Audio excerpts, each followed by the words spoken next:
Hello and welcome. I am Roll, and today I want to discuss body types, fitness goals, and macronutrient ratios that may help in achieving these goals. The first step is to consider your body type. There are three main body types: the ectomorph, mesomorph, and the endomorphs. The ectomorphs have a naturally slender build, narrow shoulders, small wrists, and small ankles. They tend to require a greater percentage of carbohydrates. They tend to have a fast metabolism, and that would be like a typical hard gainer. The mesomorphs, they tend toward being muscular and can handle a moderate amount of carbohydrates. And the endomorphs have a naturally broader build, have a slow metabolism, and should stick to the lower end of the spectrum regarding carbohydrate consumption. Now, you don't have to be 100% ectomorph or 100% mesomorph or 100% endomorph. You can actually be an ectomorph mixed with a mesomorph or an endomorph mixed with a mesomorph. Okay, now let's look at the goals. You could have a goal to gain weight, you could have a goal to maintain weight, you could have a goal to lose some weight.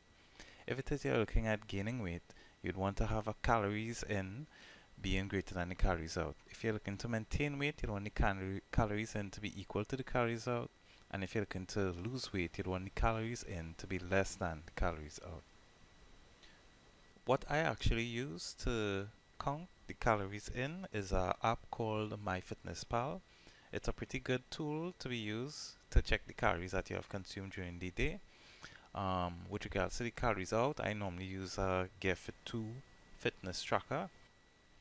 So an ectomorph would consume between 30 to 60% carbohydrates depending on their fitness goals. A mesomorph would consume between 20 to 50% carbohydrates depending on their fitness goals.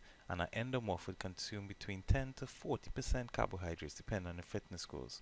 Now, very important to note, regardless of your fitness goals, you want to consume at least 25% of your total calories from protein sources and 15% of your total calories from fats.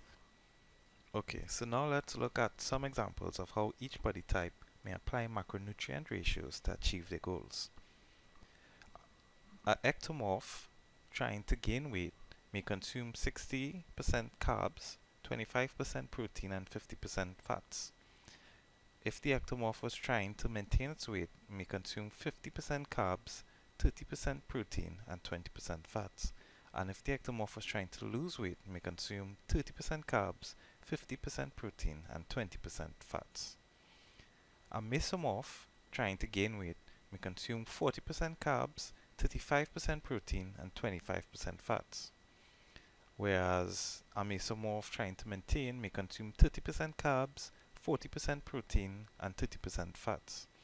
And a mesomorph trying to lose weight would consume 20% carbs, 40% protein, and 40% fats. A endomorph would consume 35% carbs, 40% protein, and 25% fats. If they were trying to gain weight, they would consume 25% carbs, 45% protein, and 30% fats if they were trying to maintain the weight. And they'd consume 10% carbs, 50% protein, and 40% fats if they were trying to lose the weight. So the macronutrient ratios on the board in green are just examples. For each individual, it may be necessary for you to tweak the ratios slightly for best results. That's it for this video. Please subscribe and like if this video helped you in any way.